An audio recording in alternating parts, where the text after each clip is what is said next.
Warga Pati, Jawa Tengah pantang menyerah untuk melengsarkan Bupati Pati Sudewo. Aliansi Masyarakat Pati Bersatu kini mendirikan posko di depan gedung DPRD Pati untuk mengawal pansus hak angket pemakzulan Bupati Pati Sudewo. Posko yang didirikan Senin kemarin ini terdapat tenda dan spanduk putih bertuliskan Posko Masyarakat Pati Bersatu. Setidaknya ada 3 tujuan posko ini didirikan.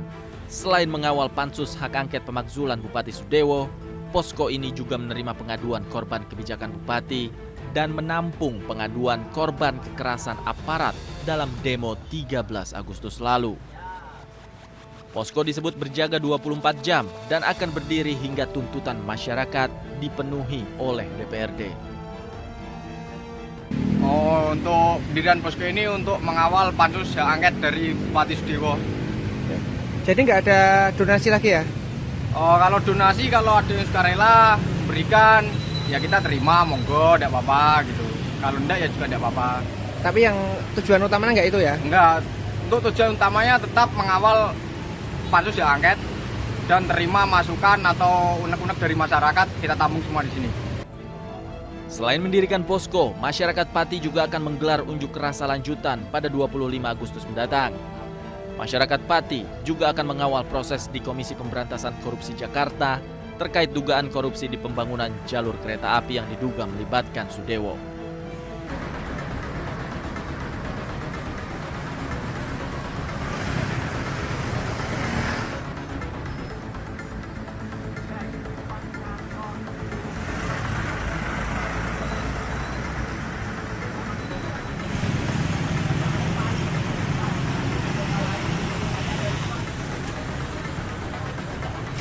Warga Pati ada bro, belum bisa donasi lain wes orang yang sedekah. Ya kok masyarakat Pati besar.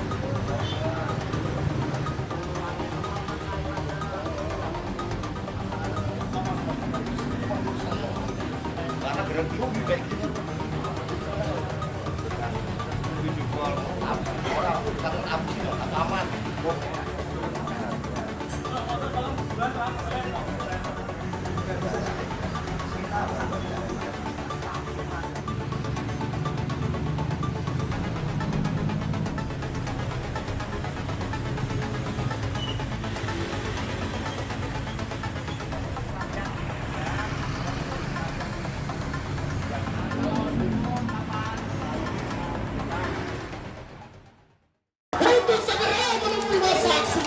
Pengunjuk rasa, kami perintahkan untuk mundur.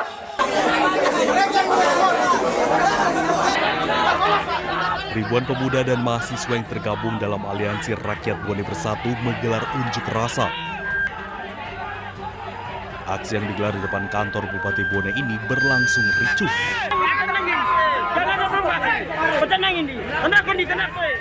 Masa melempari petugas yang sedang berjaga di depan pintu pagar kantor Bupati Bone. Bahkan pengunjuk rasa menerobos barikade polisi. Masa marah lantaran niat untuk bertemu dengan Bupati Bone tidak terpenuhi. Pengunjuk rasa ingin menyampaikan aspirasi mereka secara langsung terkait kenaikan pajak bumi dan bangunan yang mencapai 300%.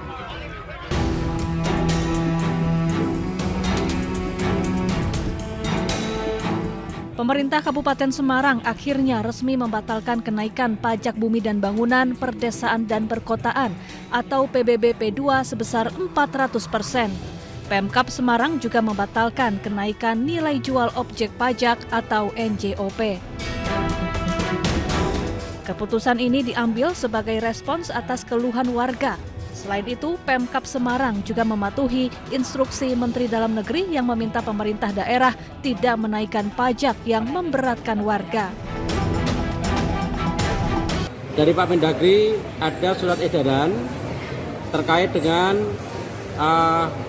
masalah pajak dan juga retribusi.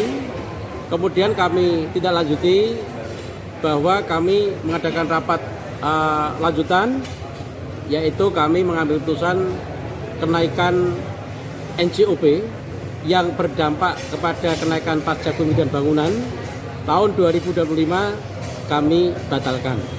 Artinya yang naik itu nanti turun sama dengan tahun 2024.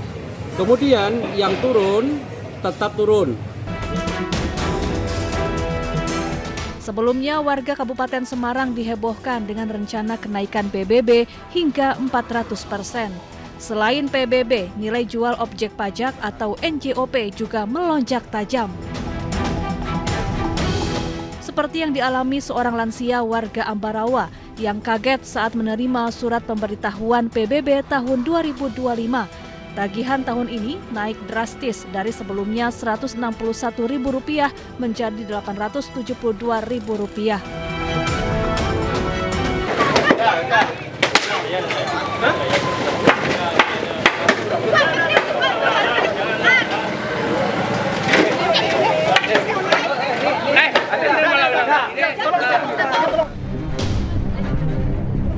Pemilik warung tak kuasa menahan amarahnya ketika sejumlah petugas Satpol PP hendak membongkar bangunan warungnya yang berada di badan jalan kawasan Air Tawar, Kecamatan Padang Utara, Kota Padang, Sumatera Barat.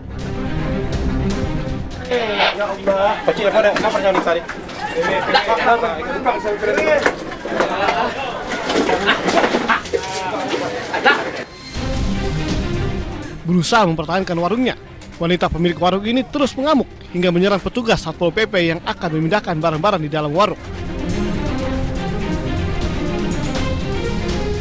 Pemilik warung akhirnya menyerah dan hanya bisa pasrah menyaksikan tempat jualannya dibongkar petugas.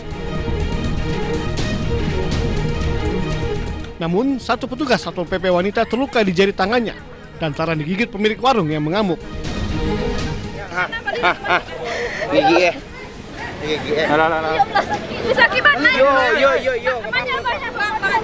Kita dari Satuan Polisi Pamung Praja Kota Padang bersama dengan pihak Kecamatan Padang Utara melakukan penertiban bangunan liar yang berada di Jalan Cendrawasih, Kecamatan Padang Utara. Untuk lokasi tersebut mendirikan bangunan di fasilitas umum dan fasilitas sosial. Sebelumnya, Satpol PP telah melayangkan surat peringatan dan memberi tenggat waktu agar pemilik warung membongkar sendiri bangunannya. Namun, imbauan itu dihiraukan hingga berujung pada penggusuran paksa.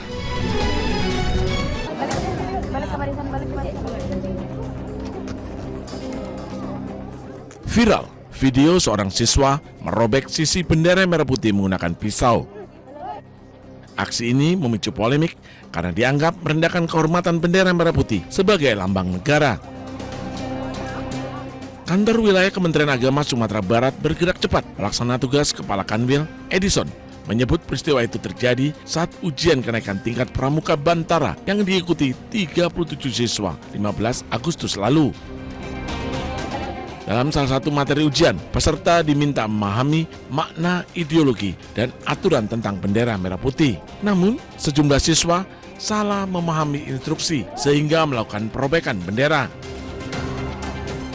Pada Kepala Madrasah melalui Kepala Kantor Bidang Agama Kota Padang agar yang pertama menyurati resmi Kepala Madrasah untuk meminta klarifikasi, kemudian menyampaikan klarifikasi lewat video dan secara terbuka menyampaikan permintaan maaf bahwa kejadian itu tidaklah disengaja dan tidak ada niat untuk melecehkan bendera, hanya ujian untuk anak-anak, adik-adik pramuka yang ingin naik kelas dari Bantara ke Laksana. Kemenak memastikan dari hasil kajian menyeluruh tidak ada unsur pelecehan. Namun, beredarnya video tanpa penjelasan resmi menimbulkan kesalahpahaman. Kepala Sekolah MAN 1 Padang meminta maaf atas kejadian ini. Ternyata dalam pelaksanaannya, tanpa kami sadari, siswa merobek dan menggunting bendera merah putih, walaupun bukan dalam konteks meremehkan dan melecehkan simbol negara. Tapi kami menyadari bahwa hal tersebut adalah sebuah kesalahan dan kekeliruan. Maka atas nama kejadian ini, saya selaku Kepala MAN 1 Kota Padang meminta maaf sekaligus mengklarifikasi bahwa kegiatan tersebut bukan dalam tujuan menghina dan merendahkan simbol negara. Dari kasus ini diingatkan lagi bahwa bendera merah putih adalah simbol negara, lambang kehormatan bangsa yang wajib dijunjung tinggi.